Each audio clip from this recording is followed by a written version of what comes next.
ہے اور اس کا مفہوم ہے. اور امام بخاری رحمۃ اللہ علیہ کی عادت یہ ہے کہ ادنا سی مناسبت کے ساتھ کوئی حدیث ذکر فرما دیتے ہیں جو ان کے معیار پر پوری اترتی ہو. چنانچہ یہ حدیث نقل کی جو آپ کے سامنے ہے کہ عبداللہ بن مسعود رضی اللہ عنہ سے روایت ہے کہ میں نے نبی کریم صلی اللہ علیہ وسلم سے سوال کیا کہ کون سا گناہ اللہ کے ہاں بڑا عظیم ہے. آپ نے فرمایا کہ تم اللہ کے ساتھ مثل ٹھہراؤ اور حال یہ ہے کہ اللہ نے تمہیں پیدا کیا ہے.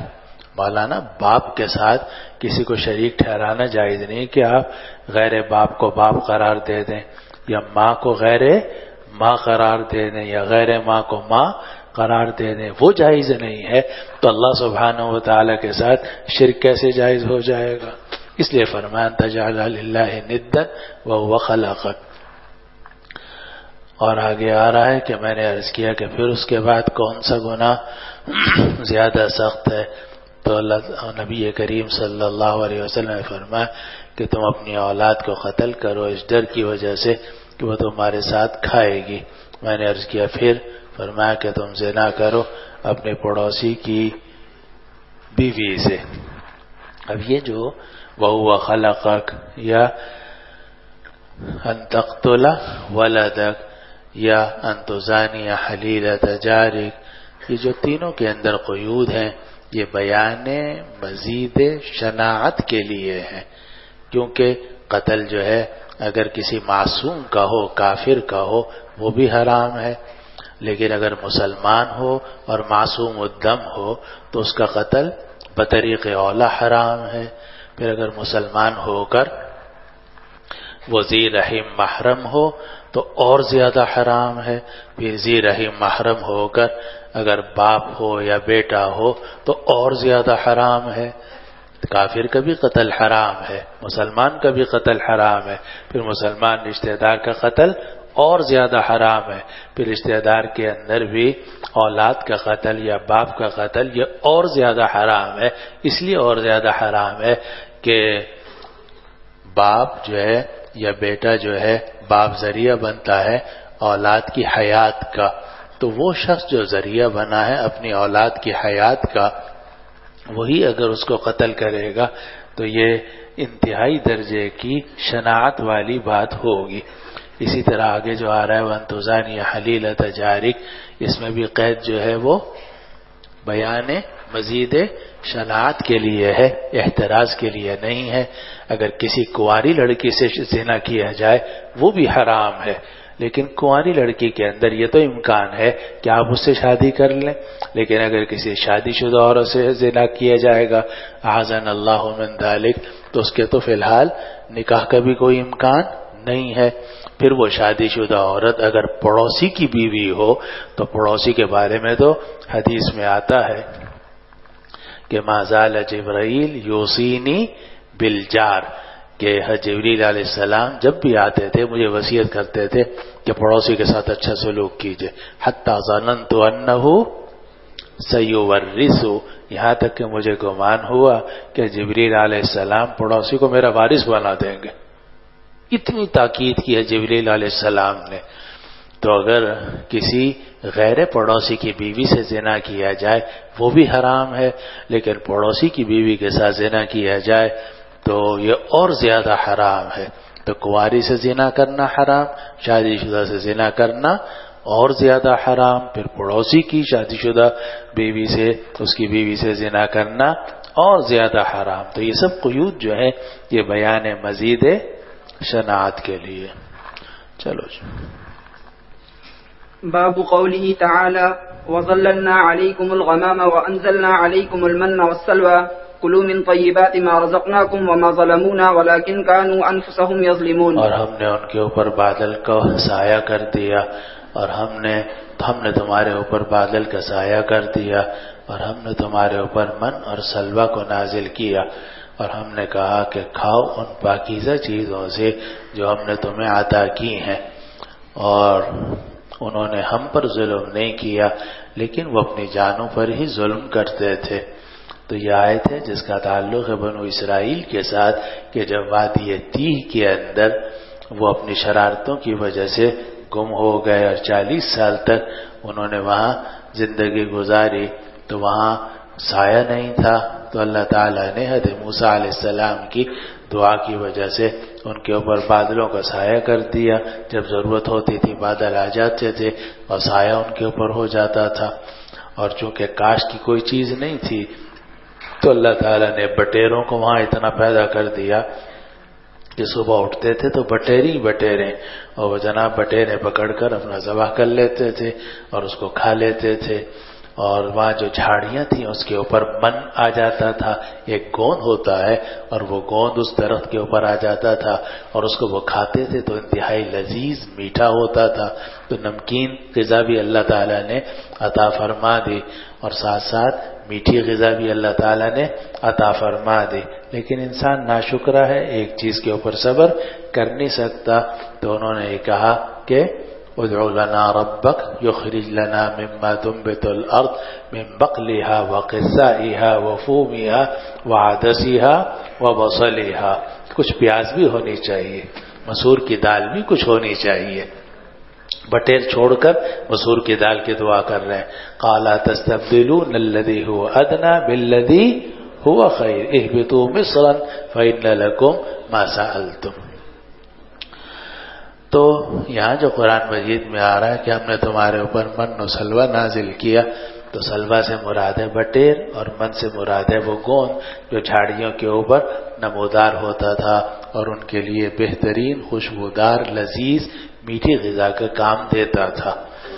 یہ تو آیت کا مفہوم ہے۔ آگے امام بخاری رحمۃ اللہ علیہ جو حدیث نقل کی وہ ادنا مناسبت کے ساتھ نقل کی، اور امام مجاہد رحمہ اللہ نے کی تفسیر نقل کی کہ المن سمغہ کہ جو من ہے وہ احسان تھا، یعنی یہ گوند تھا۔ سمغہ کہتے ہیں گوند کو، جہاں آپ میں سے کچھ لوگ جانتے ہوں گے کہ بعض درخت ایسے ہیں جن سے گوند نکلتا ہے، اور وہ گوند بعض اوقات مختلف درختوں کا مختلف ہوتا ہے، کوئی دوا کے کام آتا ہے اور کوئی غذا کے کام آتا ہے، اور کسی کے اندر طاقت بہت زیادہ ہوتی ہے۔ تو اللہ تعالیٰ نے وہاں وہ گوند پیدا کر دیا تھا جھاڑیوں کے اوپر۔ اور وَالسَّلْوَى الطَّيْرُ، اور مجاہد نے فرمایا کہ سلوہ جو ہے وہ ایک پرندہ ہے، اور وہ صحرا میں آ جاتا تھا اور وہ لوگ آسانی سے اس کو پکڑ لیتے تھے۔ بے شمار وہ پرندے ایک ہی طرح کے نمودار ہو جاتے تھے اور وہ ان کو استعمال کرتے تھے۔ چلو جی۔ وقال مجاہد المن صمغة والسلوى الطير، وبه قال حدثنا أبو نعيم قال حدثنا سفيان عن عبد الملك عن عمر بن حريث عن سعيد بن زيد رضي الله عنه وعنهم قال قال النبي صلى الله عليه وسلم الكمأة من المن وماؤها شفاء للعين۔ نبی کریم صلی اللہ علیہ وسلم نے فرمایا کہ کمأ یہ اللہ کے احسانات میں سے ہے اور اس کا پانی آنکھ کے لیے شفا ہے۔ کمأ یہ ایک بوٹی ہوتی ہے جس کو سانپ کی چھتری بھی کہتے ہیں اور کھمبی بھی کہتے ہیں، اور جب بارش ہوتی ہے تو عام طور سے ریت کے اندر یا مختلف علاقوں کے اندر نمودار ہو جاتی ہے۔ تو بعض کھمبیاں بڑی لذیذ بھی ہوتی ہیں، مفید بھی ہوتی ہیں، اور یہاں جو نبی کریم صلی اللہ علیہ وسلم نے فرمایا الکمأ، اس کے بارے میں ہمیشہ یاد رکھو کہ یہ الف لام جنسی، الف لام استغراقی نہیں ہے، الف لام جنس کا یا الف لام استغراق کا نہیں ہے، بلکہ الف لام عہد خارجی کا ہے، اور مراد وہ کھمبی ہے جو حجاز کے اندر ہوا کرتی تھی۔ اور یہ بھی سوال مقدر کا جواب ہے، اس لیے کہ بعض کھمبیاں انتہائی زہریلی ہوتی ہیں، بعض علاقوں کے اندر ساؤتھ افریقہ وغیرہ میں جو کھمبی ہوتی ہے اتنی زہریلی ہوتی ہے کہ اس کو کھانا ممکن نہیں ہے، آدمی مر بھی جاتا ہے اس سے۔ تو حدیث کے اندر جو الکمأ میں الف لام آ رہا ہے وہ جنسی یا استغراقی نہیں ہے بلکہ عہد خارجی کا ہے۔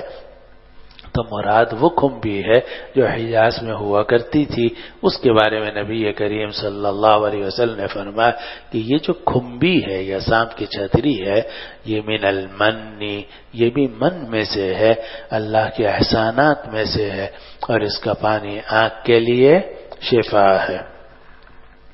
اب یہ جو آ رہا ہے الکمأ، اس کے بارے میں تو سمجھ گئے کہ الکمأ میں الف لام عہد خارجی کا ہے۔ دوسری بات یہ سمجھو کہ من سے کیا مراد ہے، تو من سے من کا معنی اصطلاحی بھی مراد ہو سکتا ہے، یعنی وہ من جو کہ بنو اسرائیل کو پر نازل کیا گیا تھا. تو اس صورت میں حدیث شریف کا مطلب یہ ہوگا کہ جھاڑیوں کے اوپر گوند بھی نکل آتا تھا اور صحرا کے اندر کھمبیاں بھی نکل آتی تھیں. تو یہ کھمبیاں جو تھیں یہ بھی من میں شامل تھیں. یہ تو اس وقت ہے جبکہ آپ من سے وہ من مراد لیں جو کہ قرآن مجید میں ذکر کیا گیا، لیکن یہ بھی ہو سکتا ہے کہ من جو ہے یہ مطلقاً اللہ کے احسانات کے معنی میں ہو کہ یہ جو کھمبی ہے اس کی کوئی کاشت نہیں کرنی پڑتی، اس کا باقاعدہ بیج نہیں ڈالنا پڑتا، نہ اس کے لیے کوئی باقاعدہ تیاری کرنی پڑتی ہے، کہ اللہ تعالیٰ کا احسان ہے کہ ایک دم اگاتی ہے اور آپ اس کو استعمال کر لیتے ہیں.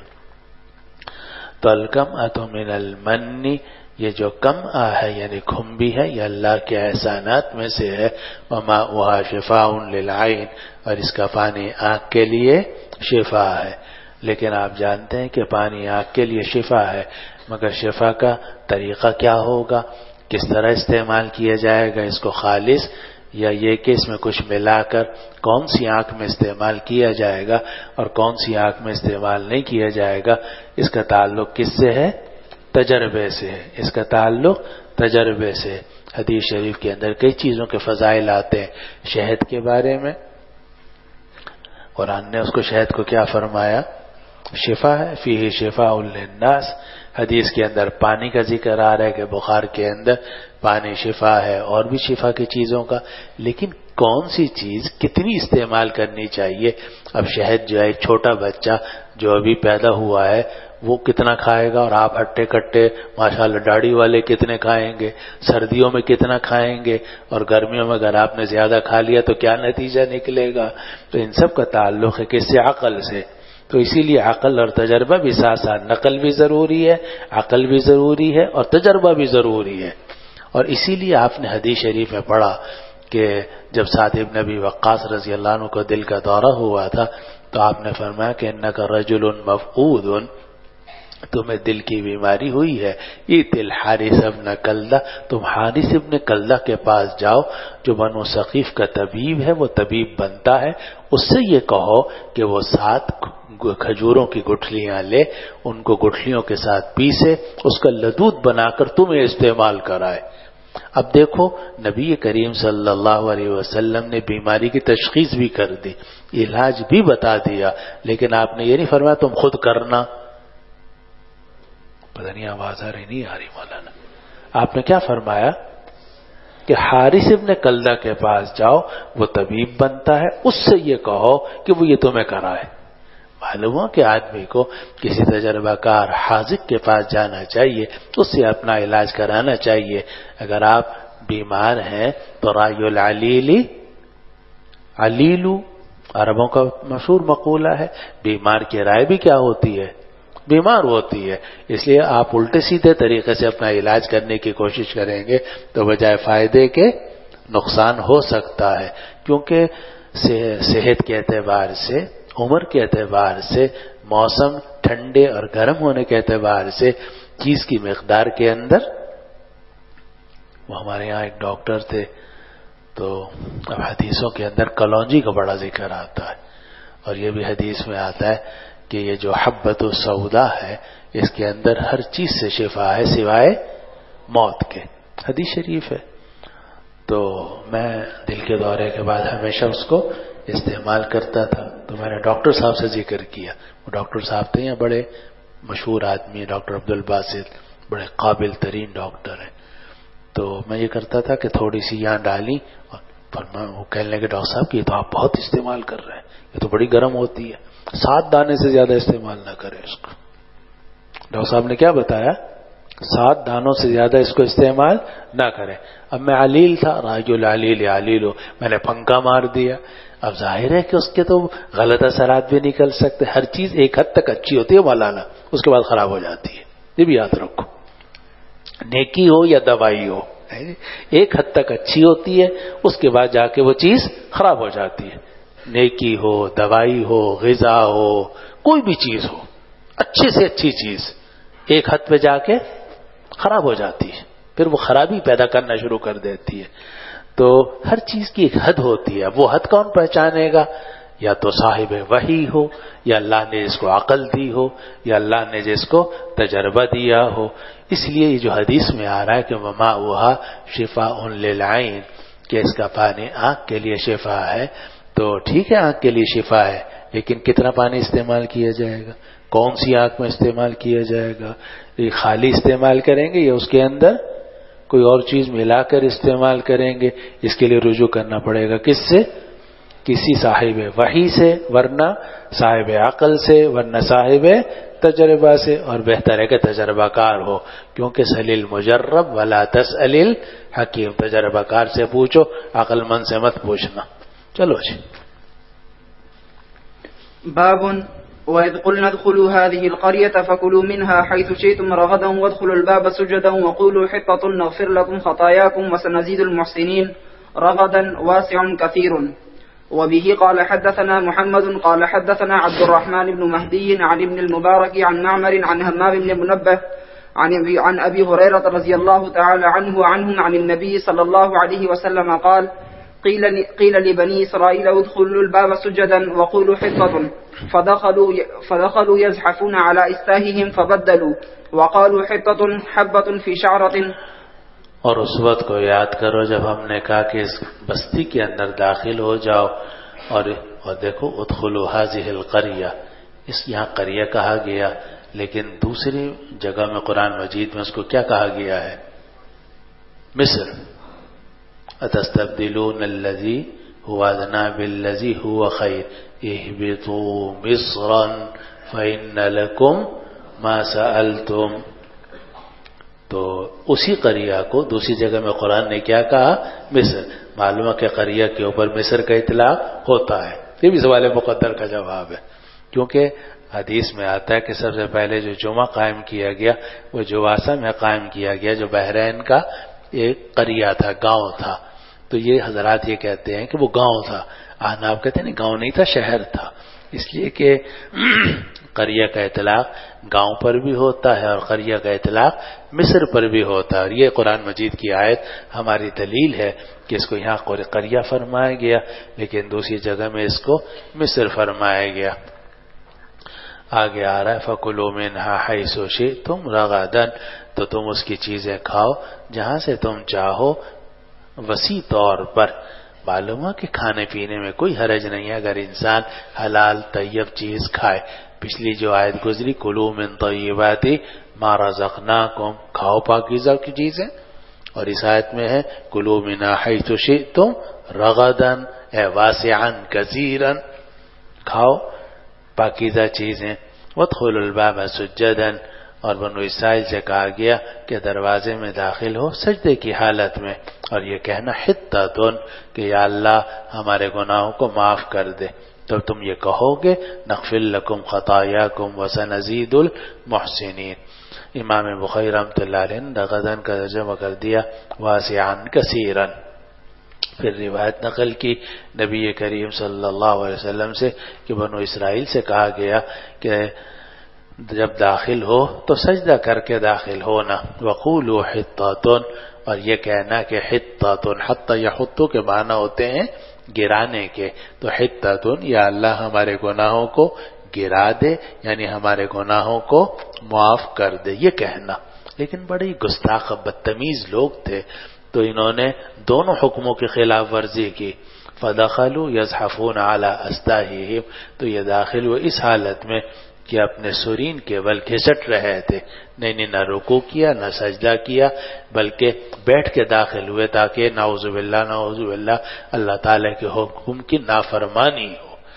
بڑے بدتمیز اور گستاخ لوگ تھے، اور یہ یہود کی صفت ہے کہ یہ بدتمیز بھی ہوتے ہیں، گستاخ بھی ہوتے ہیں، اعلیٰ درجے کے.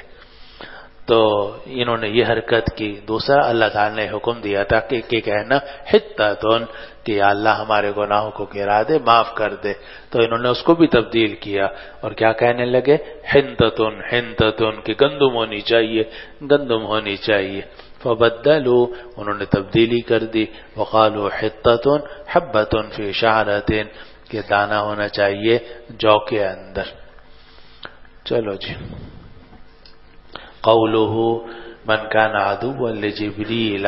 آگے امام بخاری رحمۃ اللہ علیہ سورہ بقرہ کی جو آیت کا حصہ ہے من کان عدوا لجبریل، اس کے بارے میں حضرت اکرمہ کا قول نقل کر رہے ہیں کہ جبر، می اور صراف یہ سب معنی میں ہے عبد کے، اور عیل کہتے ہیں اللہ کو.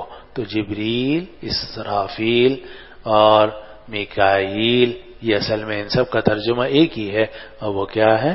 عبداللہ، کہ یہ سب اللہ کے بندے ہیں. اور یہ تو ہم آپ کو پہلے بتا چکے کہ اگر آپ نے جیم کو کسرے کے ساتھ پڑھنا ہے تو حمزہ نہیں ہوگا جبریلا، لیکن اگر آپ نے جیم کو فتحہ دینا ہے پھر حمزہ لانا پڑے گا جبرائیل. تو یا تو جبرائیل پڑھو یا پڑھو جبریل. قل من کان عدوا لجبریل. چلو جی. قوله من كان عدوا لجبريل. وقال عكرمة جبر وميك وصراف عبد إلى الله. عيل الله. عيل الله. وبه قال حدثنا عبد الله بن منير أنه سمع عبد الله بن بكر قال حدثنا حميد عن أنس قال سمع عبد الله رضي الله عنه. کیوں نہیں کہتے آگے کہو گے؟ چلو. سمع عبد الله بن سلام رضي الله عنه وعنهم بقدوم رسول الله صلى الله عليه وسلم وهو في أرض يختلف فأتى النبي صلى الله عليه وسلم فقال إني سائلك عن ثلاث لا يعلمهن إلا نبي فما أول أشراط الساعة وما أول طعام أهل الجنة وما ينزع الولد إلى أبيه أو إلى أمه وما ينزع الولد إلى أبيه أو إلى أمه. قال أخبرني بهن جبريل آنفا. قال جبرائيل قال نعم. قال ذاك عدو اليهود من الملائكة. فقرأ هذه الآية من كان عدوا لجبريل فإنه نزله على قلبك. أما أول إشراط الساعة فنار تحشر الناس من المشرق إلى المغرب. وأما أول طعام يأكله أهل الجنة فزيادة كبد حوت. وإذا سبق ماء الرجل ماء المرأة نزع الولد. وإذا سبق ماء المرأة نزعت. قال أشهد أن لا إله إلا الله وأشهد أنك رسول الله وأشهد أنك رسول الله. يا رسول الله إن اليهود قوم بهت وإنهم إن يعلموا بإسلامي قبل أن تسألهم يبهتوني. فجاءت اليهود فقال النبي صلى الله عليه وسلم أي رجل عبد الله فيكم؟ قالوا خيرنا وابن خيرنا وسيدنا وابن سيدنا. قال أرأيتم إن أسلم عبد الله بن سلام؟ فقالوا أعاذه الله من ذلك. فخرج عبد الله فقال أشهد أن لا إله إلا الله وأن محمد رسول الله. فقالوا شرنا وابن شرنا فافتقصوه. قال فهذا الذي كنت أخاف يا رسول الله. حدیث شریف نقل کی کہ عبداللہ ابن سلام رضی اللہ عنہ نے رسول اللہ صلی اللہ علیہ وسلم کے تشریف آوری کے بارے میں سنا، اور حال یہ تھا کہ وہ زمین کے اندر پھل چن رہے تھے. اختراف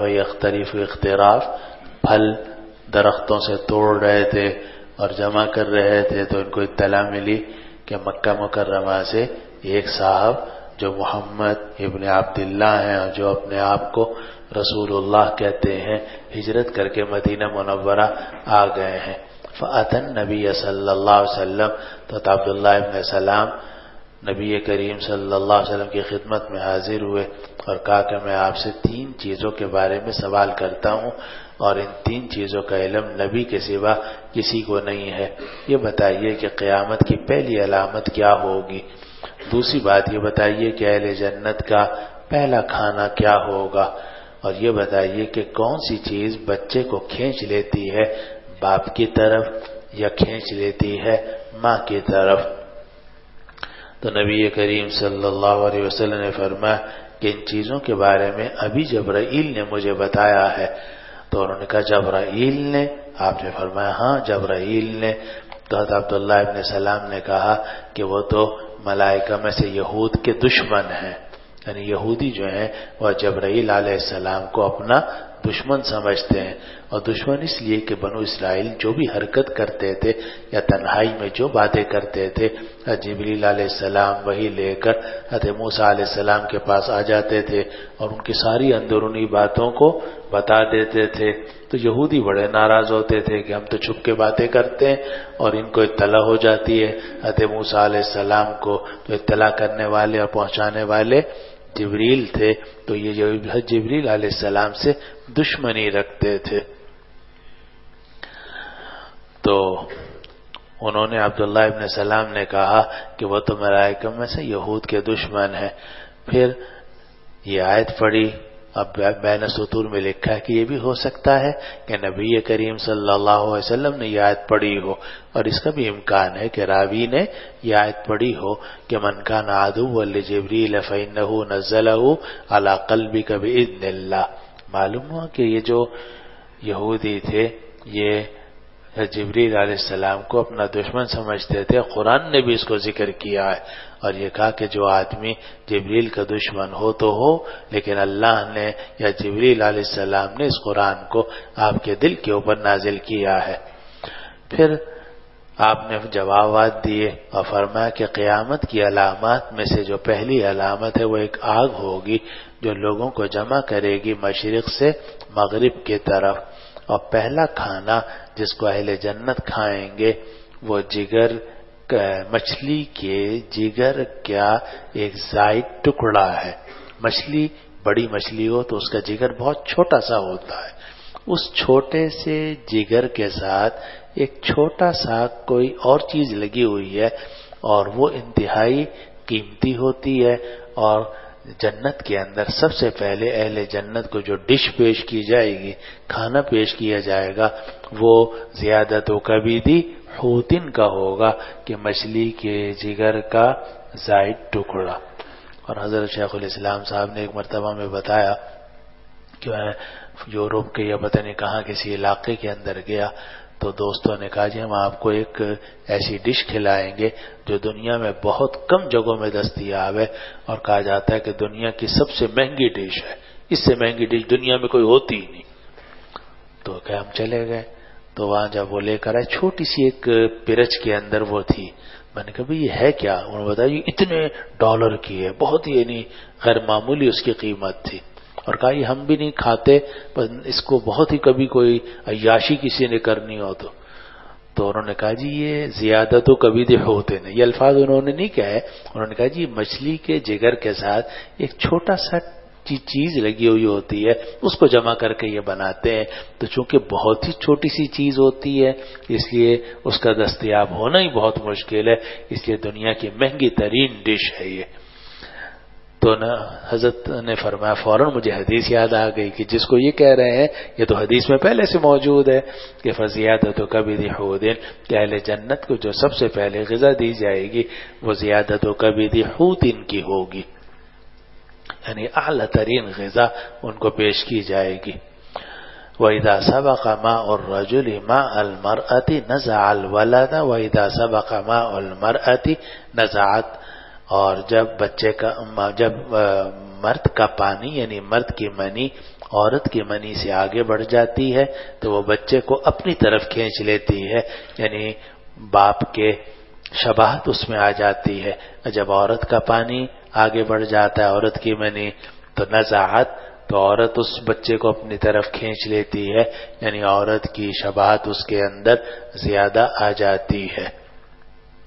جب آپ نے تینوں سوالوں کا جواب دے دیا قال، تو عبداللہ ابن سلام نے اسلام قبول کر لیا، حالانکہ یہود کے بڑے عالم تھے، اور انہوں نے کہا اشہد ان لا الہ الا اللہ واشہد انک رسول اللہ، کہ میں اللہ کی گواہی دیتا ہوں کہ اللہ کے سوا کوئی معبود نہیں، آپ اللہ کے رسول ہیں. پھر عرض کیا یا رسول اللہ ان الیہود قوم بہتن، یہ بہتن یہ بہوت کی جمع ہے، بہوت کے معنی بہت بہتان لگانے والا، اس کی جمع آ گئی بہتن بھی اور بہتن بھی، دونوں طرح جمع استعمال ہوتی ہے کہ یہودی جو ہیں بہت بہتان لگانے والے لوگ ہیں. اور بے شک ان لوگوں کو اگر میرے مسلمان ہونے کا پتہ چل گیا قبل اس کے کہ آپ ان سے پوچھیں یبہتونی، اصل میں تھا یبہتوننی، تو وہ میرے اوپر الزامات لگائیں گے. تو یہودی آ گئے، اور اس روایت میں تو نہیں لکھے لیکن یہ کہتا عبداللہ ابن سلام رضی اللہ عنہ پردے کے پیچھے جا کر بیٹھ گئے، اور نبی کریم صلی اللہ علیہ وسلم نے یہودیوں کو بلایا جب یہودی آ گئے تو نبی کریم صلی اللہ علیہ وسلم نے ان سے پوچھا کہ یا عبداللہ ابن سلام تمہارے اندر کیسے آدمی ہیں؟ تو کہنے لگے خیرنا وابن خیرنا وسیدنا وابن سیدنا، ہمارے بہترین آدمی ہیں اور بہترین باپ کے بیٹے ہیں، ہمارے سردار ہیں، سردار کے بیٹے ہیں۔ نبی کریم صلی اللہ علیہ وسلم نے فرمایا تمہارا کیا خیال ہے اگر عبداللہ ابن سلام مسلمان ہو جائیں؟ کہنے لگے اعاذہ اللہ من ذالک، اللہ ان کو اس سے پناہ دے۔ حضرت عبداللہ ابن سلام پیچھے سے پردے سے نکل آئے اور کہا اشہد ان لا الہ الا اللہ وان محمد رسول اللہ۔ یہودی کہنے لگے شرنا وابن شرنا، یہ ہم میں بدترین آدمی ہیں اور ہمارے بدترین آدمی کے بیٹے ہیں۔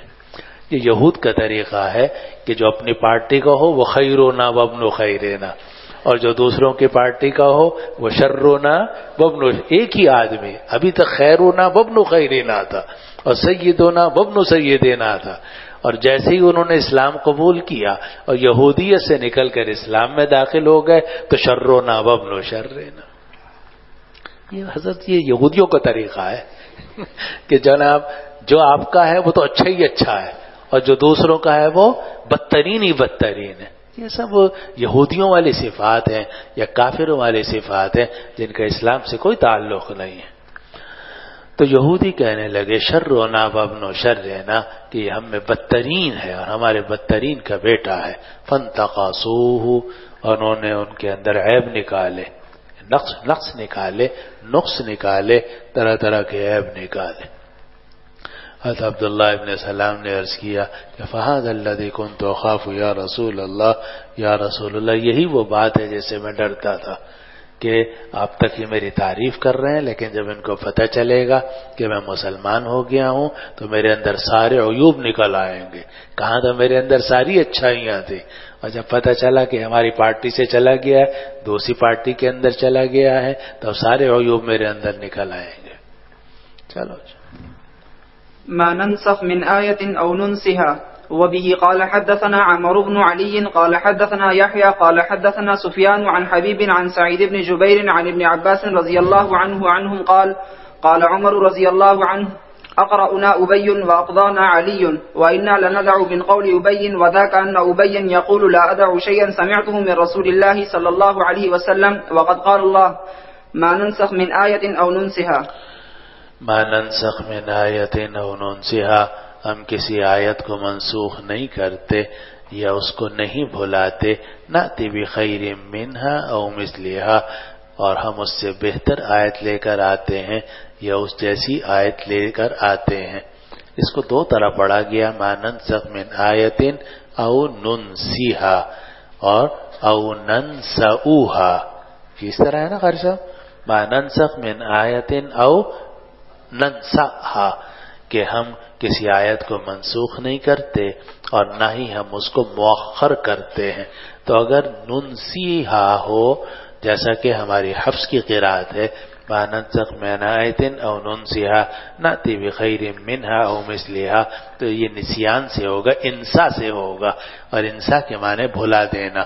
لیکن اگر یہ ننسا پڑھیں آپ اس کو، جیسے کہ بعض قراء کی قرأت ہے متواترہ، تو صورت میں نسا ینسو کے معنی ہوتے ہیں مؤخر کرنے کے، جیسا کہ آپ نے سود کے اندر بحثوں میں پڑھ رہے ہوں گے، نسی حرام ہے، نسا حرام ہے، تو وہی نسا جو ہے، نسا کے معنی مدت ذکر کرنا، مدت کی بنا پر اضافہ کرنا، تو ننسا ہا کا مطلب یہ ہے کہ ہم، تو اگر ننسیہا ہو تو مطلب یہ ہوگا کہ جس آیت کو ہم منسوخ کرتے ہیں یا اس کو بھلا دیتے ہیں، تو اس کے اندر نسخ کی دو صورتوں کی طرف اشارہ ہو گیا۔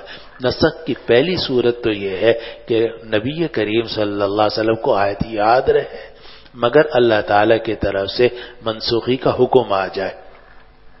دوسری صورت یہ بھی ہوئی ہے کہ وہ آیت نبی کریم صلی اللہ علیہ وسلم کو بالکل بھلا دی گئی، جب آپ ہی کو یاد نہ رہی تو آگے آپ کو پہنچائی بھی نہیں آپ نے صحابہ کو، تو وہ انسا ہے۔ تو اس صورت میں تو یہ نسخ کی 2 صورتوں کی طرف اشارہ ہوگا، لیکن اگر ہم دوسری قرات کو لیں تو صورت میں ننسخ میں نسخ کی طرف اشارہ ہوگا اور ننسخ کے اندر عدم نسخ کی طرف اشارہ ہوگا۔ تو صورت میں مطلب یہ ہوگا کہ ہم کسی آیت کو منسوخ نہیں کرتے اور کسی آیت کو نسخ سے مؤخر نہیں کرتے، مگر یہ کہ ہم بہترین آیت لاتے ہیں اسی جیسی یا اس سے بہتر۔ تو ننسخ کا مطلب منسوخ کرنا، اور ننسخ کا مطلب کیا ہو گیا؟ مؤخر کر دینا۔ مؤخر کر دینا کس چیز سے؟ نسخ سے، کہ ہم نسخ کو مؤخر کر دیتے ہیں، یعنی منسوخ نہیں کرتے۔ تو ہم جو بھی کام کرتے ہیں نأتی بخیر منہا او مثلہا الم تعلم ان اللہ علی کل شیء قدیر۔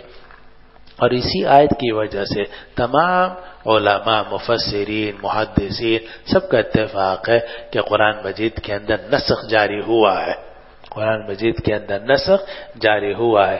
اور نسخ کا مطلب یہ کہ پہلے کوئی حکم دیا گیا جو ایک خاص وقت تک تھا، مگر اس وقت کی تعیین علم الہی میں تو تھی، لوگوں کو پتہ نہیں تھا۔ پھر اس کے بعد اللہ تعالیٰ نے اس مدت کے پورے ہونے کے بعد ناسخ آیت نازل فرما دی، اور یہ بتا دیا گیا کہ وہ آیت اب منسوخ ہو گئی ہے، اس پر عمل نہیں کرنا، اب اس پر عمل کرنا ہے۔ سمجھ رہے ہیں بات کو؟ تو یہ نسخ جو ہے یہ جاری ہوا ہے بالاتفاق عند جمیع العلماء والفقہاء۔ البتہ نسخ جو ہے وہ کتنی آیتوں کے اندر ہوا ہے؟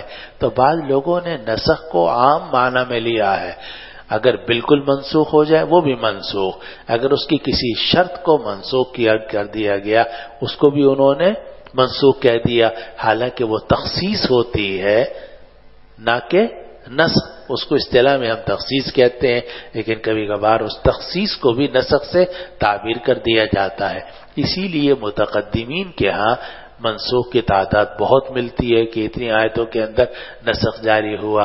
علامہ سیوطی رحمۃ اللہ علیہ نے نسخ کو کم کر کے 20 آیتوں کے اندر نسخ کو جاری فرمایا، اور آخر میں حضرت شاہ ولی اللہ دہلوی رحمۃ اللہ علیہ نے 5 آیتوں کے اندر نسخ کا قول اختیار کیا کہ اس میں چونکہ جمع نہیں ہو سکتے، کوئی تعویل نہیں ہو سکتی، تو یہ 5 آیتیں ہیں جو منسوخ ہیں۔ لیکن بہرحال شاہ ولی اللہ ہوں یا علامہ سیوطی ہوں، متقدمین ہوں یا متاخرین ہوں، سب کا اتفاق ہے کہ قرآن مجید کے اندر نسخ جاری ہوا ہے۔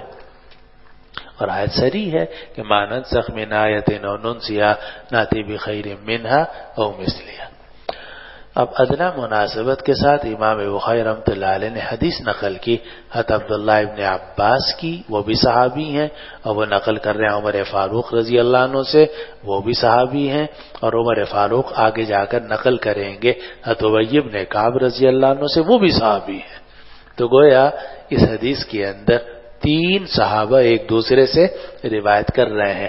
عبداللہ ابن عباس کی روایت ہے عمر فاروق سے، اور اگلے قول میں جا کر عمر فاروق نے روایت نقل کریں گے ابی ابن کعب سے۔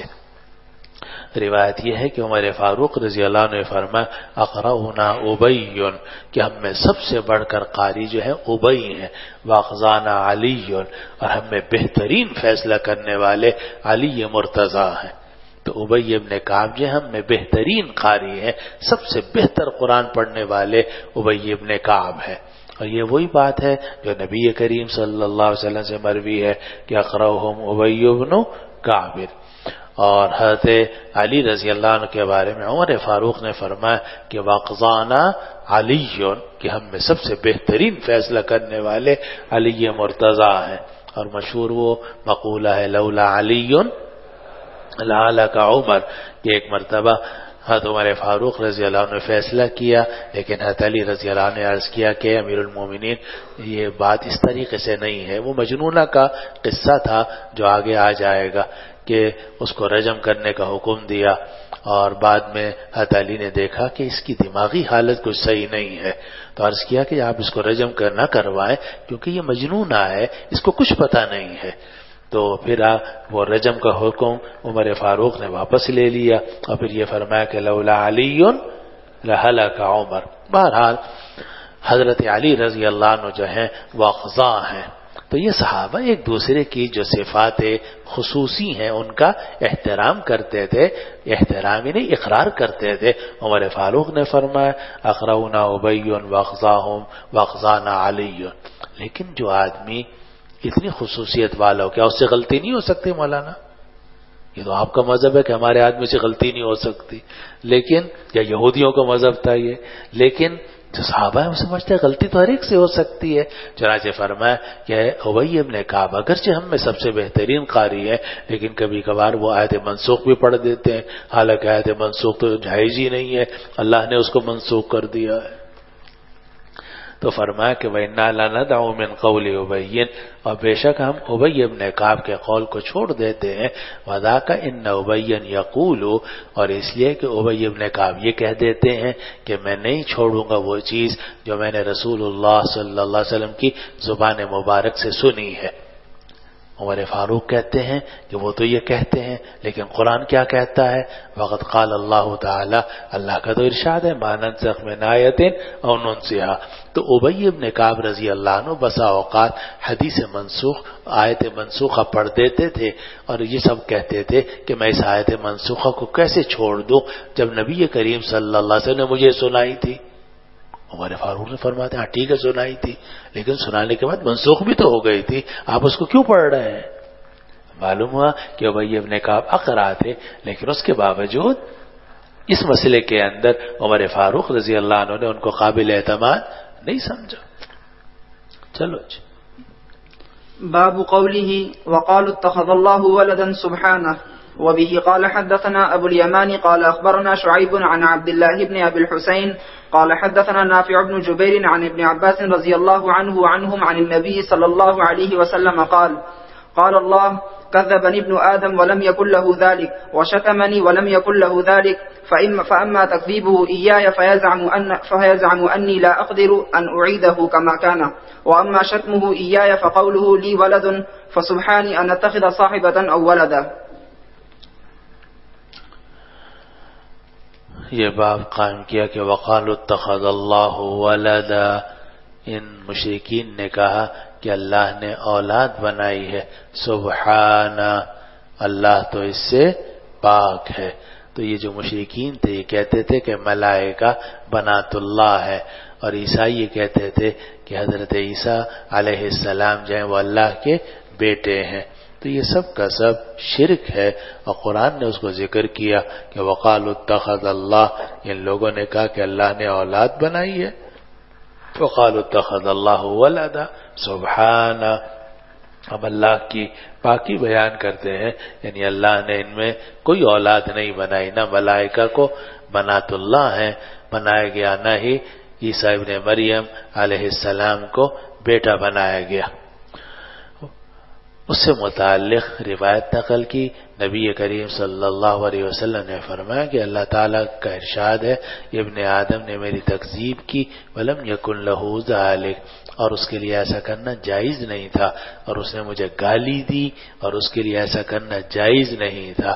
وہ جو میری تکذیب کرتا ہے تو وہ یہ زعم کرتا ہے کہ میں دوبارہ اس کو پیدا نہیں کروں گا جیسے کہ پہلی مرتبہ پیدا کیا، اور وہ جو مجھے گالی دیتا ہے وہ یہ کہتا ہے کہ میری اولاد ہے، حالانکہ میں تو اس بات سے پاک ہوں کہ میں کسی کو اپنی بیوی بناؤں یا اپنی اولاد بناؤں۔ چلو جی، قوله واتخذوا من مقام إبراهيم مصلى مثابة يثوبون يرجعون، وبه قال حدثنا مسدد عن يحيى بن سعيد عن حميد عن أنس رضي الله عنه وعنهم قال عمر رضي الله عنه وافقت الله في ثلاث أو وافقني ربي في ثلاث، قلت يا رسول الله لو اتخذت مقام إبراهيم مصلى، فأنزل الله واتخذوا من مقام إبراهيم مصلى، وقلت يا رسول الله يدخل عليك البر والفاجر، فلو أمرت أمهات المؤمنين بالحجاب، فأنزل الله آية الحجاب. قال وبلغني معاتبة النبي صلى الله عليه وسلم بعض نسائه، فدخلت عليهن قلت إن انتهيتن أو ليبدلن الله رسوله خيرا منكن، حتى أتيت إحدى نسائه قالت يا عمر أما في رسول الله صلى الله عليه وسلم ما يعز نساءه حتى تعزهن أنت؟ فأنزل الله عسى ربه إن طلقكن أن يبدله أزواجا خيرا منكن مسلمات الآية. وقال ابن أبي مريم أخبرنا يحيى بن أيوب قال حدثني حميد سمعت أنسا عن عمر رضي الله عنه. سبحانك اللهم وبحمدك أشهد أن لا إله إلا أنت. قرآن مجید کی آیت نقل کی واتخذوا من مقام ابراہیم مصلی کہ مقام ابراہیم کو اپنی نماز پڑھنے کی جگہ بناؤ. اس پر سب مفسرین کا اتفاق ہے کہ مقام ابراہیم سے مراد حرم ہے، کہ جہاں مقام ابراہیم ہے حضرت ابراہیم السلام کے کھڑے ہونے کی جگہ ہے. عام طور سے جب مقام ابراہیم بولا جاتا ہے تو اس سے وہ پتھر مراد ہوتا ہے جو اب بھی رکھا ہوا ہے شیشے کے خول کے اندر، جس پر کھڑے ہو کر حضرت ابراہیم علیہ السلام نے بیت اللہ کی تعمیر کی تھی، اور اللہ تعالیٰ کے حکم سے بطور معجزہ وہ پتھر بلند ہوتا جاتا تھا جیسا کہ روایات میں آتا ہے. تو عام طور سے مقام ابراہیم وہی کہلاتا ہے، لیکن اس آیت کے اندر جو یہ آ رہا ہے اس مقام ابراہیم سے وہ پتھر مراد نہیں ہے، بلکہ حضرت ابراہیم علیہ السلام کے کھڑے ہونے کی جگہ یعنی حرم مراد ہے. چنانچہ واتخذوا من مقام ابراہیم مصلی کا مطلب یہ ہوگا کہ حرم کو اپنے نماز پڑھنے کی جگہ بناؤ. اور بہتر یہ ہے کہ مقام ابراہیم کے قریب ترین ہو، لیکن اگر مقام ابراہیم سے دور بھی ہو لیکن حرم کے اندر ہو تو وہ مقام ابراہیم ہی سمجھا جائے گا. اور یہ وہ بات ہے کہ اگر آدمی طواف کرے تو طواف کرنے کے بعد 2 رکعت دوگانہ طواف اس کے اوپر واجب ہو جاتی ہے. اب وہ کہاں ادا کرے گا؟ تو بہتر تو یہ ہے کہ مقام ابراہیم کے قریب میں ادا کرے، لیکن اگر وہ مقام ابراہیم کے قریب میں ادا نہ کرے، حرم میں کہیں بھی ادا کر لے تو دوگانہ طواف اس کا ادا ہو جائے گا. اس لیے فرمایا گیا واتخذوا من مقام ابراہیم مصلی کہ یہاں مقام ابراہیم سے حرم مراد ہے کہ حرم کو اپنے نماز پڑھنے کی جگہ بناؤ. یہ تو قرآن مجید کی آیت نقل کی، اور امام بخاری رحمۃ اللہ علیہ کا طریقہ یہ ہے کہ وہ لفظ کی تشریح بھی نقل کر دیتے ہیں. اب اس میں آ رہا ہے کہ مثابۃ للناس وَإِذْ جَعَلْنَا الْبَيْتَ مَثَابَةً لِلنَّاسِ، ہم نے بیت اللہ کو لوگوں کے لیے لوٹنے کی جگہ بنایا. تو مثابہ یہ صابہ یسوب سے نکلا ہے، اور صابہ یسوب کے معنی ہے لوٹنے کے، اور یسوبون کا مطلب ہوتا ہے یرجعون. اور ثواب کو ثواب کیوں کہتے ہیں؟ اس لیے کہ وہ بھی انسان کے عمل کا بدلہ ہے جو لوٹ کر اس کی طرف آتا ہے. انسان جو بھی عمل کرتا ہے اس کا بدلہ جو لوٹ کر اس کو ملتا ہے اس کو ثواب کہتے ہیں. تو صابہ یسوبو کے اصل معنی ہو گئے لوٹنے کے. تو یسوبون کا مطلب کیا ہو گیا؟ یرجعون. یسوبون قرآن مجید میں تو نہیں کہیں آیا نا، قرآن مجید میں تو غالباً نہیں ہے، لیکن مثابہ ہے. تو مثابہ کا ترجمہ امام بخاری رحمۃ اللہ علیہ نقل فرما رہے ہیں مثابہ لوٹنے کی جگہ، بار بار لوٹ کر وہیں آتے ہیں. چنانچہ جو آدمی ایک مرتبہ بیت اللہ چلا جائے پھر اس کا دل چاہتا ہے میں بار بار لوٹ کر پھر وہیں جاؤں، پھر عمرہ کروں، پھر حج کروں، پھر طواف کروں. تو اللہ نے بیت اللہ کو مثابہ بنایا ہے، لوٹنے کی جگہ. یہ امام بخاری رحمۃ اللہ علیہ نے اس کا ترجمہ نقل کر دیا. پھر روایت نقل کی انس بن مالک رضی اللہ عنہ سے کہ عمر فاروق نے فرمایا میں نے اللہ کے ساتھ موافقت کی 3 چیزوں میں. یہ کہا کہ میرے پروردگار نے میرے ساتھ موافقت کی 3 چیزوں میں، اور یہ موافقات عمر کہلاتے ہیں. اور آگے آ جائے گا کہ 3 نہیں ہے بلکہ 3 سے زیادہ ہیں، اور اس کی تفصیل آگے انشاءاللہ آ جائے گی. اور یہ موافقات عمر ہے کہ جو بات عمر فاروق فرماتے تھے اللہ تعالیٰ کی وحی عام طور سے اسی کے مطابق نازل ہو جاتی تھی. جیسے اسارہ بدر کے قصے کے اندر، اور حجاب کے مسئلے کے اندر، اور آیت تخییر کے مسئلے کے اندر، اور سورۃ التحریم کے اندر، وغیرہ وغیرہ کئی جگہ ہیں جن کو کہا جاتا ہے موافقات عمر. اور وجہ اس کی یہ تھی کہ عمر فاروق کے دل میں وہ چیز آ جاتی تھی جو وحی میں آنے والی ہوتی تھی.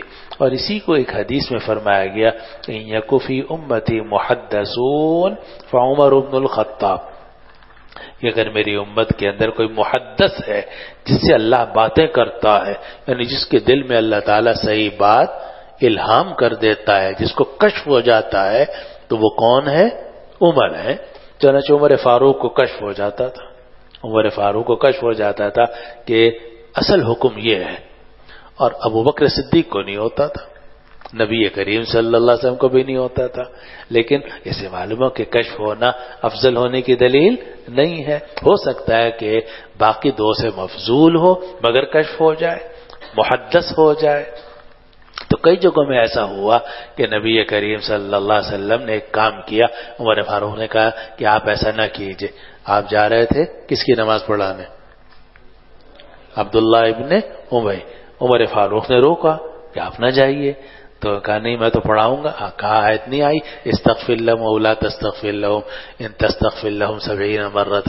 نبی کریم صلی اللہ علیہ وسلم میں 70 مرتبہ سے زیادہ اس کے لیے استغفار کروں گا تاکہ اس کی مغفرت ہو جائے۔ عمر فاروق نے روکا، بعد میں آیت نازل ہو گئی کہ لا تصلی علی احد منهم مات ابدا ولا تقم علی قبری۔ موافقات عمر میں سے ہے یہ۔ تو بسا اوقات عمر فاروق کو الہام ہو جاتا تھا، محدث ہو جاتا تھا، لیکن نبی کریم صلی اللہ علیہ وسلم ابو بکر صدیق رضی اللہ عنہ اس کشف کو نہیں قبول فرماتے تھے اپنی رائے کے مطابق، بلکہ جس کو دین کی مصلحت زیادہ بہتر سمجھتے تھے اس کو اختیار فرماتے تھے۔ بعد میں نبی کریم صلی اللہ علیہ وسلم کا وہ اجتہاد منسوخ ہو جاتا تھا اور اللہ تعالیٰ عمر فاروق رضی اللہ عنہ کے قول کے مطابق وہی نازل فرما دیتے تھے۔ یہ سب سوال مقدر کا جواب ہے مولانا۔ تو یہاں یہ آ رہا ہے کہ میں نے اپنے رب کے ساتھ موافقت کی، اور ایک روایت میں کہ اللہ نے میرے ساتھ موافقت کی 3 چیزوں کے اندر۔ میں نے عرض کیا کہ یا رسول اللہ اگر آپ مقام ابراہیم کو اپنے نماز پڑھنے کی جگہ بنا لیں تو اچھا ہوگا۔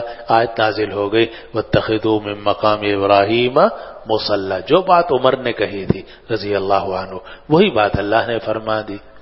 میں نے عرض کیا کہ یا رسول اللہ آپ کے گھر میں نیک لوگ بھی آتے ہیں، بدکار بھی آتے ہیں، تو اگر آپ امہات المومنین کو حکم دیں کہ وہ پردہ کیا کریں۔ آیت نازل کر دی اللہ نے حجاب کی، چنانچہ پردے کا حکم نازل ہو گیا۔ اور عمر فاروق کہتے ہیں کہ مجھے خبر پہنچی کہ نبی کریم صلی اللہ علیہ وسلم اپنے بعض ازواج مطہرات سے ناراض ہیں، معاتبہ عتاب ہے، ناراض ہیں۔ تو میں ان کے پاس گیا اور میں نے کہا کہ اگر تم رک گئیں تو ٹھیک ہے، ورنہ اللہ تعالیٰ اپنے رسول کے لیے تبدیل کر دے گا تم سے بہتر عورتوں کو۔ یہاں تک کہ میں ازواج مطہرات میں سے ایک کے پاس گیا۔ وہ کون تھیں آگے روایتوں میں آ جائے گا کہ وہ ام سلمہ رضی اللہ عنہا تھی۔